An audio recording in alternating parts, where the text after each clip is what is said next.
सक्षम है। आशंका जताई जा रही है कि ईरान जंग के बीच इस मिसाइल का इस्तेमाल किया जा सकता है। इसी बीच ईरान पर हमले की कुछ और तस्वीरें सामने आई हैं। ईरान के यज़्द में फिर मिसाइलें दागी गई हैं। और ईरान युद्ध को लेकर नाटो देशों में बड़ी दूरी। फ्रांस के राष्ट्रपति का बहुत बड़ा बयान। मैक्रो ने कहा कि यह हमला इंटरनेशनल लॉ के खिलाफ है। मैक्रो ने कहा कि मैं इससे समर्थन नहीं दे सकता। Les États-Unis d'Amérique et Israël ont décidé de lancer des opérations militaires.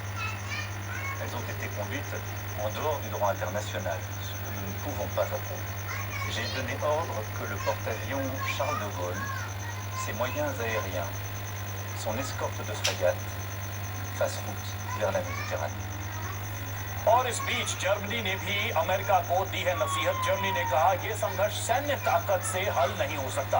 रक्षा मंत्री बोरिस पिस्टोरियस ने इसे अमेरिका का भ्रम बताया। पिस्टोरियस ने कहा कि एक तरफा सैन्य कार्रवाई समाधान नहीं है। सक्षम है। आशंका जताई जा रही है कि ईरान जंग के बीच इस मिसाइल का इस्तेमाल किया जा सकता है। इसी बीच ईरान पर हमले की कुछ और तस्वीरें सामने आई हैं। ईरान के यज़्द में फिर मिसाइलें दागी गई हैं। और ईरान युद्ध को लेकर नाटो देशों में बड़ी दूरी। फ्रांस के राष्ट्रपति का बहुत बड़ा बयान। मैक्रो ने कहा कि यह हमला इंटरनेशनल लॉ के खिलाफ है। मैक्रो ने कहा कि मैं इससे समर्थन नहीं दे सकता। Les États-Unis d'Amérique et Israël ont décidé de lancer des opérations militaires. Elles ont été conduites en dehors du droit international, ce que nous ne pouvons pas approuver.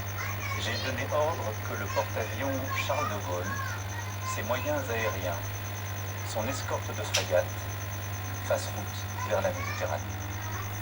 और इस बीच जर्मनी ने भी अमेरिका को दी है नसीहत। जर्मनी ने कहा यह संघर्ष सैन्य ताकत से हल नहीं हो सकता।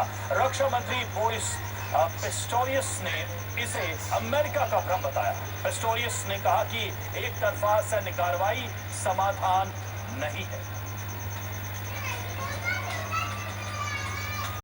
सक्षम है। आशंका जताई जा रही है कि ईरान जंग के बीच इस मिसाइल का इस्तेमाल किया जा सकता है। इसी बीच ईरान पर हमले की कुछ और तस्वीरें सामने आई हैं। ईरान के यज़्द में फिर मिसाइलें दागी गई हैं। और ईरान युद्ध को लेकर नाटो देशों में बड़ी दूरी। फ्रांस के राष्ट्रपति का बहुत बड़ा बयान। मैक्रो ने कहा कि यह हमला इंटरनेशनल लॉ के खिलाफ है। मैक्रो ने कहा कि मैं इससे समर्थन नहीं दे सकता। Les États-Unis d'Amérique et Israël ont décidé de lancer des opérations militaires. Elles ont été conduites en dehors du droit international, ce que nous ne pouvons pas approuver.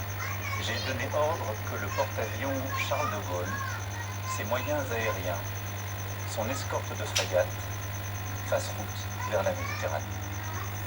और इस बीच जर्मनी ने भी अमेरिका को दी है नसीहत। जर्मनी ने कहा यह संघर्ष सैन्य ताकत से हल नहीं हो सकता। रक्षा मंत्री बोरिस पिस्टोरियस ने इसे अमेरिका का भ्रम बताया। पिस्टोरियस ने कहा कि एक तरफा सैन्य कार्रवाई समाधान नहीं है।